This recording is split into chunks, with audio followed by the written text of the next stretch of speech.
History often teaches that victory belongs to the bold, to the commander who strikes first, who seizes the initiative, who moves faster than his enemy. Naval warfare, especially carrier warfare, seems to confirm this rule. Whoever launches first usually survives. Whoever hesitates usually burns. But once in a generation, a battle overturns doctrine itself. In June 1944, on a moonless night west of Saipan, an American admiral chose restraint over aggression. He ignored every tactical manual on his desk. He rejected the instincts of his own staff. And by waiting, by doing nothing, he set a trap so devastating that it would cripple Japan's carrier air power as a fighting force. This is the story of how patience became a weapon, how defense became annihilation, and how one quiet decision reshaped the air war in the Pacific forever. June 18, 1944. 22:45 hours, Philippine Sea, 200 miles west of Saipan. Vice Admiral Mark Mitscher stands on the flag bridge of USS Lexington, staring into a darkness so complete it seems solid. The tropical night is moonless, pitch black, broken only by the faint green glow of phosphorescence trailing in the ship's wake as it cuts through calm water.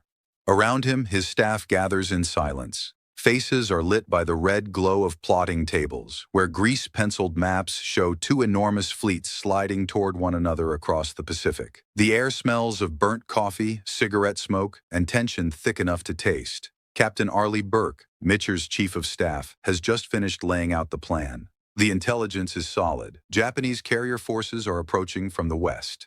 9 carriers, more than 400 aircraft. By dawn, they will be within strike range. Burke's recommendation is textbook carrier doctrine. Strike first. Launch everything at first light. Hit them before they hit us. It is what every aggressive commander would do. It is what naval aviation doctrine demands. It is how carrier battles are won. Mitscher says nothing. He is 57 years old, small, weathered, wearing his trademark long-billed baseball cap. Even in the dim red light, his face gives nothing away. The room waits. Seconds stretch into a long, uncomfortable silence. Then, Mitscher reaches for the phone. He calls Admiral Raymond Spruance, commander of the 5th Fleet aboard USS Indianapolis. The conversation lasts barely 3 minutes. Mitscher speaks softly, so quietly that even officers standing nearby cannot hear the words. When he hangs up, his expression remains unreadable. But Burke already knows the answer. You can see it in the way Mitscher's shoulders settle. They will not strike first. Task Force 58 will hold position west of Saipan, shielding the invasion fleet, and wait for the Japanese to come to them. Every officer in that room believes they have just been sentenced to hell. Within 12 hours, perhaps less, hundreds of Japanese aircraft will descend on the American carriers. The most valuable assets in the Pacific Fleet will be exposed, vulnerable, burning. Men will die, and all of it could have been avoided by attacking first, by seizing the initiative, by doing what every instinct screams is right. Burke would later write that they knew they were about to be slugged into hell by morning. They knew they could not reach the Japanese. They knew the Japanese could reach them. It felt like waiting for an execution. What none of them understood was that Mitscher had just sprung one of the most devastating defensive traps in naval warfare.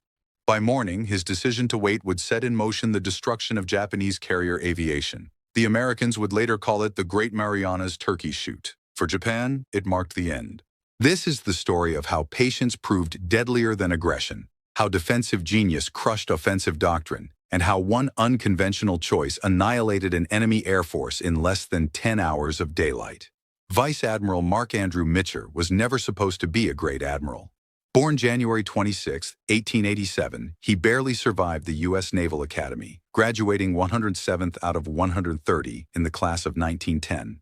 His mathematics scores were terrible, his tactical grades unimpressive, but he could fly. In June 1916, Mitscher earned designation as Naval Aviator number 33, making him one of the first 50 pilots in U.S. Navy history. While other officers built careers commanding battleships, Mitscher lived in the air.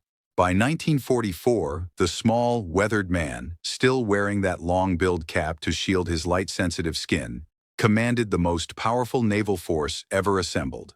Task Force 58, 15 fast carriers, 7 fleet carriers, and 8 light carriers, 7 fast battleships, more than 20 cruisers, around 60 destroyers, over 900 aircraft, 4 carrier task groups spread across miles of ocean, backed by Vice Admiral Willis Lee's battleship line positioned 15 miles ahead as a floating wall of anti-aircraft fire. Mitscher's command style was unusual. He spoke in whispers, used few words, trusted his subordinates completely. Burke later wrote that Mitscher's concern for his pilots was so genuine that it extracted their final ounce of effort and loyalty, without which he could never have become the world's preeminent carrier commander. But on the night of June 18th, even that overwhelming force faced a terrible dilemma. American intelligence had located the Japanese mobile fleet. Vice Admiral Jisaburo Ozawa commanded 9 carriers, including the brand-new Taiho, a 31,000-ton giant with an armored flight deck.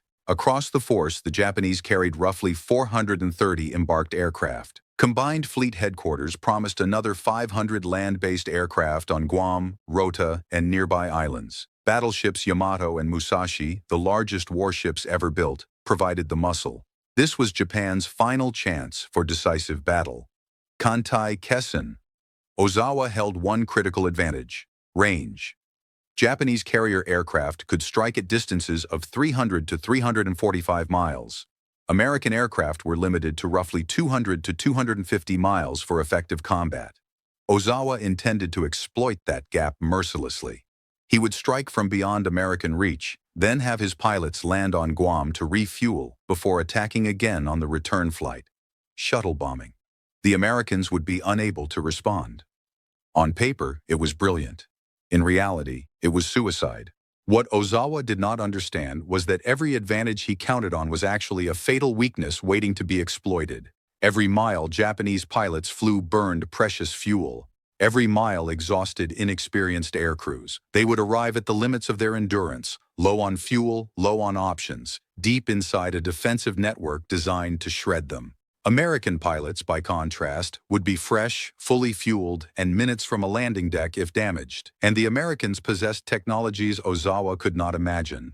SK air search radar could detect incoming raids at 75 to 100 nautical miles. SM fighter direction radar tracked altitude, speed, and course. Radar picket destroyers extended detection to 150 miles from the fleet. The Japanese had nothing like it. They would not know where American fighters were until Hellcats opened fire. Combat information centers transformed defense into orchestration. Sailors plotted raids, tracked fuel states, coordinated intercepts, and directed fighters with precision.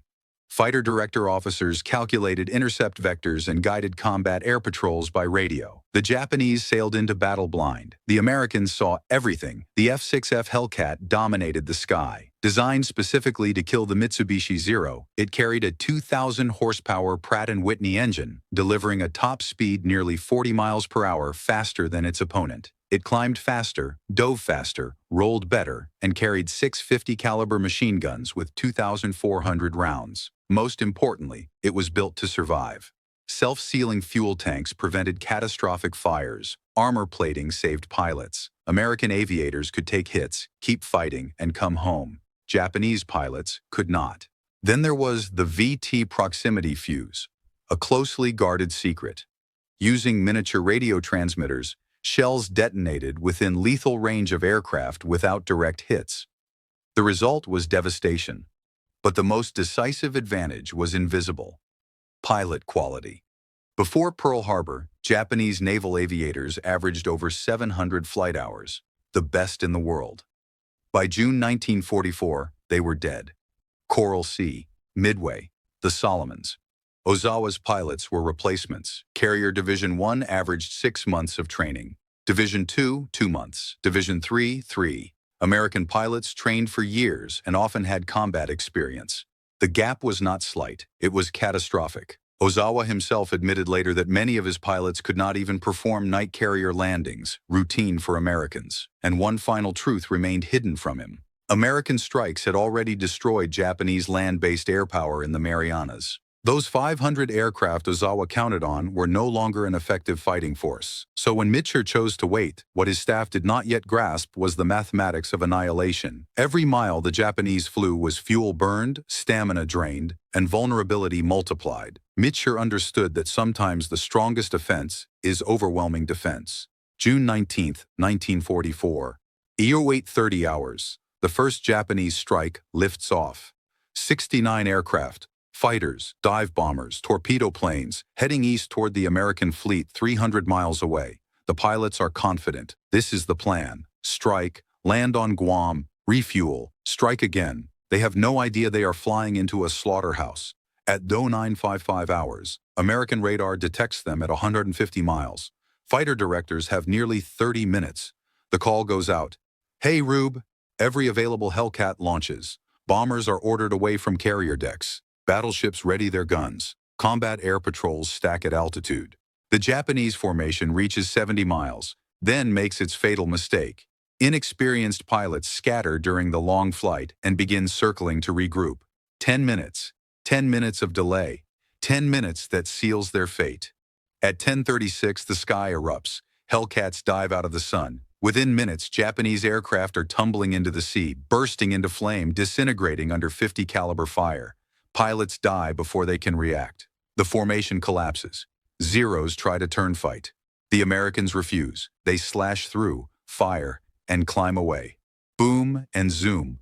The survivors press on, only to be erased by battleship flak and proximity-fused shells that tear aircraft apart in mid-air. One bomb strikes USS South Dakota, one of the few hits the Japanese managed to score that day. Of 69 attackers, 42 are destroyed. The entire raid lasts 34 minutes. Many who reach Guam find chaos instead of safety. Little fuel, no organized support, and American fighters overhead. Some crash on landing, others ditch at sea. Ozawa launches a second raid. It fares worse. While Japanese pilots die in the sky, American submarines strike below. USS Albacore cripples Taiho. Poor damage control seals her fate. At 15:32 hours, she explodes. By nightfall, Japanese carrier Aviation has been crippled. The trap has closed. And the war in the Pacific has changed forever. At 11:18 hours, the American submarine USS Kavala, on her very first war patrol under Commander Herman Kostler, fires a full spread of 6 torpedoes at the veteran Japanese carrier Shokaku. She is no ordinary target. Shokaku is a survivor, Pearl Harbor, Coral Sea, Santa Cruz. She has lived through battles that destroyed lesser ships. This time she does not survive. 3, possibly 4, torpedoes strike home. Explosions rip open the hull. Fires erupt across the hangar deck, igniting fueled aircraft packed wing to wing. Damage control teams fight desperately as smoke floods compartments and flames race through passageways. For hours, Shokaku clings to life. At 14:12, the fight ends. Secondary explosions reach the magazines. The carrier breaks apart and slips beneath the sea, taking 1,263 men with her. The third Japanese strike, 47 aircraft, fares little better. Intercepted 50 miles out, 7 are shot down almost immediately. Others turn back without ever pressing an attack. This raid suffers the lightest losses of the day for one simple reason: most pilots never find their targets. They wander the Pacific, fuel gauges sinking toward empty, scanning an endless ocean for an American fleet that remains invisible to them. The fourth raid achieves nothing at all. 82 aircraft are launched with incorrect coordinates. They search, they circle, they burn fuel. When groups attempt to land at Guam to refuel, they find Hellcats already waiting overhead. American fighters shoot down 30 of 49 aircraft on approach. The rest are wrecked in rough landings or destroyed on the ground. By evening, the outcome is beyond dispute.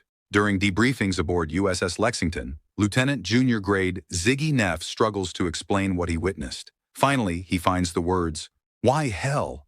It was just like an old-time turkey shoot back home." The phrase spreads from ship to ship, squadron to squadron. The Great Marianas Turkey Shoot. Individual performances border on the unbelievable. Commander David McCampbell, leading Air Group 15 aboard Essex, shoots down 5 enemy dive bombers in the morning and 2 Zeros over Guam that afternoon. 7 kills in a single day. He becomes an ace in a day, later finishing the war as the Navy's top-scoring ace with 34 victories and earning the Medal of Honor. Lieutenant Junior Grade Alexander Vrasiu of Fighting Squadron 16 intercepts a formation of Judy dive bombers during their attack run. In 8 minutes, using just 360 rounds from his 2,400-round ammunition load, he shoots down 6 aircraft, an average of 60 rounds per kill. After landing on Lexington, he holds up 6 fingers to Admiral Mitscher, watching from the bridge. Mitscher quietly asks for a photograph, not for publicity. Just for myself. Over Guam, Ensign Wilbur's spider web destroys 6 dive bombers and returns with his Hellcat so riddled with holes it is declared a total loss. By nightfall on June 19th, the numbers are staggering. Approximately 350 Japanese carrier aircraft destroyed, plus additional land-based losses. American losses, roughly 29 aircraft, a kill ratio approaching 15-1. 2 Japanese fleet carriers sunk by submarine attack. No American carrier is seriously damaged. Vice Admiral Jisaburo Ozawa, learning the full scope of the disaster only that evening, discovers he has perhaps 150 aircraft remaining out of the 430 he committed. His land-based support has been annihilated. His 2 finest carriers rest on the ocean floor. Shuttle bombing, the cornerstone of his plan, has failed completely. The decisive battle he sailed to fight has become a massacre. But Mitscher is not finished. June 20th, 1944. 1540 hours. American scouts locate the retreating Japanese fleet 275 miles to the west, near the absolute limit of strike range, with less than 3 hours of daylight remaining. A follow-up report reveals the fleet is actually 60 miles farther than first believed. Mitscher's staff warns him bluntly, many aircraft will not have enough fuel to return. Night carrier landings are among the most dangerous operations in naval aviation. Losses will be severe. Mitscher weighs the risk against the chance to break the Japanese Navy permanently. At 16:10, he gives the order, launch everything. 216 aircraft, fighters, dive bombers, torpedo bombers, head west into the setting sun. They find the Japanese fleet at dusk, with barely 20 minutes of daylight remaining. In that fading light, American aircraft sink carrier Hio, kill 250 crewmen, damage Zuikaku, Junyo, and Chiyoda, strike battleship Haruna, and destroy 65 more aircraft. 20 American planes are lost in combat. Then comes the return flight, 250 to 330 miles of darkness. Fuel gauges sink towards zero. Below them, faint green streaks glow in the black ocean, the wakes of aircraft that have already run dry and crashed. One by one, planes begin dropping out of formation. Lieutenant, junior grade, Robert Kazaya's engine sputters, coughs, then dies. He glides down into darkness, slams into unseen swells, flips over, escapes his sinking Hellcat, and floats alone in the Pacific, watching his squadron disappear into the night sky. Radio calls grow frantic. Mayday, mayday, fuel zero, ditching, then silence. Ensign Lawrence French radios that he has 15 minutes of fuel left. Bunker Hill responds, he is still 40 minutes from the fleet. The math is merciless. He flies on anyway. At 20:45, the first survivors reach Task Force 58. In total darkness, pilots cannot identify their carriers. They circle desperately, burning what little fuel remains. Lieutenant Robert Nelson, nearly empty, lines up on a carrier, only to realize at the last second it is the wrong ship. He waves off. His fuel gauge reads empty. Any second now, the engine should quit. Rear Admiral Joseph Jocko Clark aboard Hornet makes the first decision. Turn on the lights! Running lights, flight deck lights, searchlights. To hell with submarines, his pilots need to see. Aboard Lexington, Mitscher listens to the chaos on the radio. Aircraft ditching, pilots dying. He turns to his staff and says 3 words that become legend. Turn on the lights. Across Task Force 58, nearly 100 warships erupt in brilliance. Flight decks glow white, searchlights stab into the sky, destroyers fire star shells, turning night into flickering daylight. Sailors line the rails with flashlights, pointing upward, anything to guide the aircraft home. It is madness. It is courage. It works. The recovery becomes controlled chaos. Pilots land on any deck they can find. Squadrons mix freely. Enterprise alone recovers aircraft from 6 different carriers. Hellcats belly land in showers of sparks. Barrier cables snap, aircraft smash, and pilots live. 122 aircraft land aboard carriers. 80 are lost to fuel exhaustion, crashes, and ditching. Rescue operations begin immediately. Destroyers sweep the sea through the night. Over the following days, 143 of 185 downed aviators are recovered, a 77% rescue rate that defies all expectation. One aviator is picked up more than a day after ditching, sunburned, dehydrated, but alive. Final aircrew losses from June 20th, approximately 49 aviators, the price of striking at extreme range. The results are decisive. Japanese carrier aviation ceases to exist as an effective fighting force. Between 476 and 600 aircraft destroyed, 3 carriers sunk, 445 to 450 aviators killed. Surviving Japanese carriers return with 35 operational aircraft total, barely enough to equip a single light carrier. American losses, 123 aircraft over 2 days, most from night recovery. Approximately 109 personnel killed. No American ships sunk. The consequences ripple through the war. 4 months later at Leyte Gulf, Japanese carriers are sent as decoys, empty hulls meant to lure American forces away. 6 carriers carry just 108 aircraft total. Japan's pilot shortage would soon contribute directly to the adoption of kamikaze tactics. The capture of the Marianas enables B-29 raids on Japan itself. Cities burn, industry collapses, Hideki Tojo's government falls. Critics later accuse Spruance and Mitscher of excessive caution. Admiral Ernest King delivers the final judgment. "Spruance, you did a damn fine job." History agrees. The Great Marianas Turkey Shoot stands as one of the clearest demonstrations that patience can be deadlier than aggression. Mitscher and Spruance understood what others did not. The enemy was flying into a system designed to kill him. By waiting, Mitscher ensured the Japanese would attack first and last. And an aging admiral in a long-billed baseball cap won one of history's most complete naval victories by doing exactly what doctrine said he must never do. He waited, and when they came, he was ready.